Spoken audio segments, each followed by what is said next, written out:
আমার নাম সঞ্জু। আমি মুম্বাই শহরের একটা পুরনো পাড়ায় থাকি। এখন আমার বয়স ২২ বছর। কিন্তু এই গল্পটা তখনকার, যখন আমি মাত্র ১২ বছরের ছিলাম।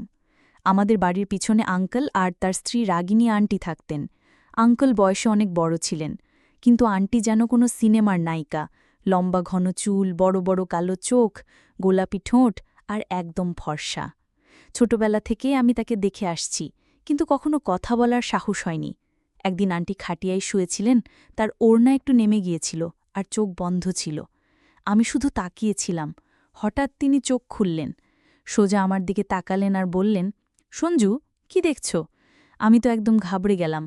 তাড়াতাড়ি বললাম, কিছু না আন্টি। তারপর অন্যদিকে তাকানোর ভান করলাম, কিন্তু মন তো আর ঠিক থাকছে না।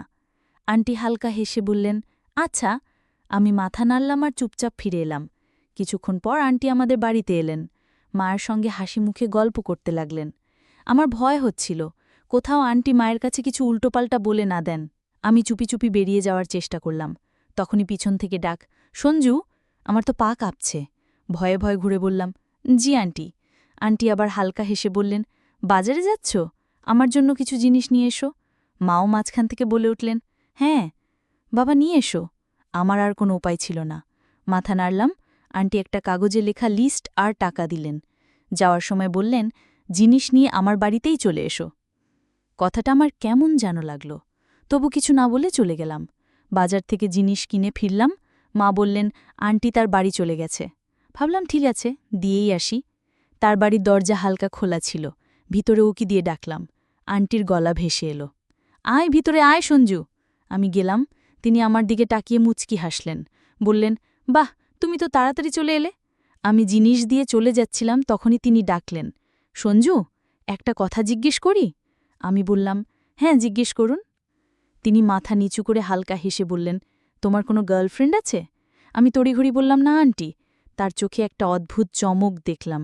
আমি জিজ্ঞেস করলাম, কি হলো আন্টি? তিনি বললেন, এমনি জিজ্ঞেস করলাম। তারপর চুল ঠিক করে মুচকি হাসলেন। আমার মাথা ঘুরে গেল। এই প্রশ্ন, এই হাসি, কি চলছে? আমি আর কিছু না বলে সেখান থেকে প্রায় দৌড়ে বেরিয়ে এলাম। সেই রাতে আমার ঘুম হল না। আন্টি কেন এমন প্রশ্ন করলেন? এরপর আন্টি আমাদের বাড়িতে এলেন। বললেন, দিদি, একটু দুধ পাওয়া যাবে? মা বললেন, এখন গ্যাসে রেখেছি, একটু পর নিয়ে যেও। আন্টি বললেন, ঠিক আছে দিদি। তিনি চলে গেলেন। তখনই মা ডাকলেন, সঞ্জু। আমি বেরিয়ে এলাম। মা বললেন, রান্নাঘর থেকে দুধ নিয়ে আন্টির বাড়ি দিয়ে আয়। আমার হাত পা ঠান্ডা হয়ে গেল। আবার আন্টির বাড়ি যাওয়া মানে তার প্রশ্ন আর হাসির মুখোমুখি হওয়া। মাকে না করতে পারলাম না। দুধ নিয়ে ধীর পায়ে তার বাড়ির দিকে গেলাম। দরজা আবার হালকা খোলা। ভিতরে উকি দিয়ে ডাকলাম। আন্টির মিষ্টি গলা, আয় সঞ্জু। ভিতরে গেলাম। তিনি রান্নাঘরে দাঁড়িয়ে আমাকে দেখে হাসলেন। বললেন, এত দেরি করলে? আমি দুধের বাটি দিয়ে বললাম, মা একটা কাজ দিয়েছিল, তাই। তিনি বাটি নিয়ে বললেন, আচ্ছা শোনো। আমি তড়িঘড়ি বললাম, জি আন্টি। তিনি হালকা হেসে বললেন, তোমার সত্যি কোনো গার্লফ্রেন্ড নেই? আমি মাথা নাড়লাম, না। তিনি কয়েক সেকেন্ড আমার দিকে তাকিয়ে রইলেন। তারপর ধীরে ধীরে বললেন, আচ্ছা, কাউকে পছন্দ করো? আমার মনে হলো প্রশ্নের বৃষ্টি হচ্ছে। মাথা নিচু করে বললাম, না, এমন কিছু নেই। তিনি একটা হালকা নিঃশ্বাস ফেলে আমার দিকে ঝুঁকে বললেন, তাহলে একটা গোপন কথা বলো। আমি একটু ঘাবড়ে গিয়ে বললাম, কি কথা আন্টি?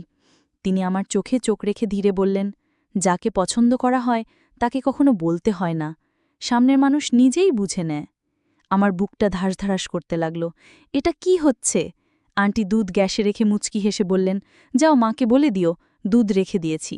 আমি কিছু না বলে তাড়াতাড়ি বেরিয়ে এলাম। সেই রাতেও ঘুম হল না। আন্টি কি মজা করছিলেন না অন্য কিছু? আমি এপাশ ওপাশ করছি, হঠাৎ ফোনে একটা মেসেজ এলো, অচেনা চেনা নম্বর। ঘুমিয়ে গেলে সঞ্জু? আমার গায়ে কাঁটা দিল। এত রাতে কে? কাঁপা হাতে লিখলাম, কে? কয়েক সেকেন্ড কোনো উত্তর নেই। তারপর আরেকটা মেসেজ, চিনে নাও। আমার মাথা ঘুরছে। কে হতে পারে? বন্ধুরা মজা করছে, কিন্তু এ নম্বর তো চেনা নাই। একটু ভেবে সাহস করে লিখলাম, আন্টি। মেসেজ টাইপ হচ্ছে দেখলাম। আমার বুকের ধড়কন বাড়ছে।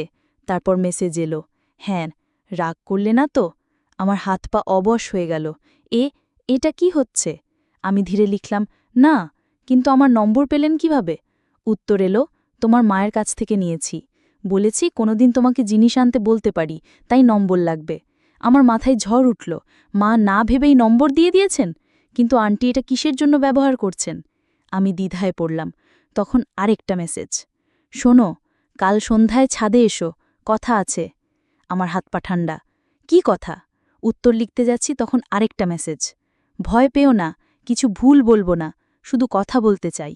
আমার সামনে দুটো পথ, হয় না বলে দিয়ে তো গিয়ে দেখি আন্টি কি চান। সাহস করে লিখলাম, ঠিক আছে। আন্টির শেষ মেসেজ, ভালো, তাহলে কাল দেখা হবে সঞ্জু। পরদিন সকালটা স্বাভাবিকভাবে কাটল, কিন্তু মনটা সারাদিন উসকুস করছে। সন্ধ্যার অপেক্ষা আর সঙ্গে একটা অদ্ভুত ভয়। সন্ধ্যার 7টার দিকে ছাদে গেলাম। হালকা ঠান্ডা হাওয়া বেচ্ছে। চারদিকে চোখ বুলিয়ে দেখি আন্টি ছাদের এক কোণে দাঁড়িয়ে। আমাদের বাড়ির ছাদটা স্পষ্ট দেখা যাচ্ছে। আমি ধীরে বললাম, আন্টি। তিনি মুচকি হাসলেন, বললেন, ভেবেছিলে আমি মজা করছি? আমি থমকে গেলাম। কি বলছেন তিনি? কয়েক পা এগিয়ে এলেন। তার চুল হাওয়ায় উঠছে, চোখে একটা অন্যরকম ঝিলিক। হঠাৎ বললেন, কাউকে কখনো ভালোবেসেছ? আমার বুক ধক করে উঠল। এই কেমন প্রশ্ন? আমি একটু হেসে বললাম, না। আমার ভিতরে ঝড় উঠল। আন্টি কি আমার জন্য কিছু ভাবছেন? আমি সাহস করে বললাম, আপনি এসব কেন জিজ্ঞাসা করছেন? তিনি একটু চুপ করে রইলেন, তারপর ধীরে বললেন, কখনো কখনো কারো সঙ্গে কথা বলতে ভালো লাগে। যদি সে তোমাকে বোঝে তাহলে আরও বেশি। আমি কিছু বলতে যাচ্ছিলাম, তিনি মাথা নেড়ে বললেন, কিছু সম্পর্ক বলা হয় না, আর কিছু কথা শুধু অনুভব করার জন্য, বলার জন্য নয়। তার এই কথা আমার মাথায় ঘুরতে লাগল। এটা কি বন্ধুত্বের কথা নাকি অন্য কিছু? তিনি একটা লম্বা নিঃশ্বাস ফেলে বললেন, যাও, মা খুঁজবে। আমি মাথা নাড়লাম আর ফিরে এলাম, কিন্তু ভিতরে একটা হলচল শুরু হয়ে গেছে। যা হচ্ছে তা কি শেষ হবে নাকি চলবে? সেই রাতেও আবার বেঁচে নি। আন্টির কথাগুলো মাথায় ঘুরছে। কিছু সম্পর্ক বলা হয় না।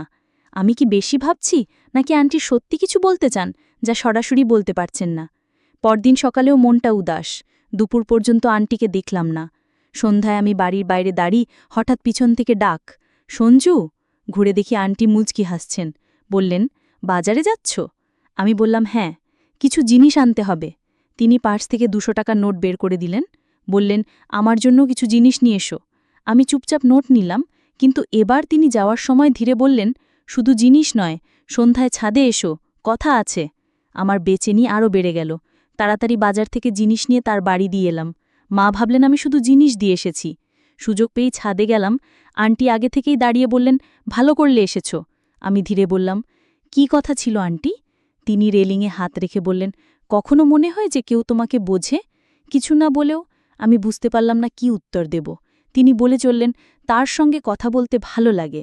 আমার বুকের ধড়কন বেড়ে গেল। এটা কি বলছেন? আমি কিছু বলার আগেই তিনি বললেন, ভয় পেও না, আমি তোমাকে ভুল পথে নিয়ে যাচ্ছি না। আমি মাথা নাড়লাম। তিনি বললেন, কখনো কখনো বয়স দিয়ে সঠিক ভুল ঠিক হয় না, মন ঠিক করে। আমার মাথা ঘুরছে। আন্টি কি চান? আমি ধীরে বললাম, আন্টি, আপনি। তিনি আমার কথা কেটে বললেন, যদি এসব তোমার অদ্ভুত লাগে আমি আর বলবো না, কিন্তু যদি তুমিও এই কথাগুলো পছন্দ করো তাহলে আমাদের এই ছোট্ট গোপন বন্ধুত্ব হতে পারে। আমি ভাবলাম, যখন ঘাস নিজে যে ঘোড়ার কাছে আসছে তখন ছাড়া উচিত নয়। সেই রাতে আমি নিজে থেকে আন্টিকে মেসেজ করলাম, আন্টি, আমিও আপনাকে পছন্দ করি, সঙ্গে একটা হার্ট ইমোজি। আন্টি ওপাশ থেকে হার্ট ইমোজি পাঠালেন। আমি লিখলাম, আন্টি, এবার ইমোজির হার্ট নে, আসল হার্ট চাই। তিনি বললেন, কাল দুপুর 1টায় বাড়িতে চলে এসো। পরদিন আন্টির বাড়ি গেলাম। আঙ্কাল বাড়িতে ছিলেন না, আন্টি তার ঘরে ছিলেন। আমি পৌঁছাতেই তিনি আমাকে জড়িয়ে ধরলেন। আমরা দুজনে অনেক গল্প করলাম, হাসলাম আর ক্লান্ত হয়ে ঘুমিয়ে পড়লাম। বিকেল 5টায় আমি বাড়ি ফিরলাম। তো বন্ধুরা, এটা ছিল আমাদের আজকের ছোট্ট গল্প। গল্পটা কেমন লাগলো কমেন্ট করে জানিও। যদি পছন্দ হয় লাইক করো, বন্ধুদের সঙ্গে শেয়ার করো। এরকম আরও মজার গল্পের জন্য আমাদের চ্যানেল সাবস্ক্রাইব করো আর বেল আইকনটা টিপতে ভুলো না, যাতে কোনো গল্প মিস না হয়। ধন্যবাদ।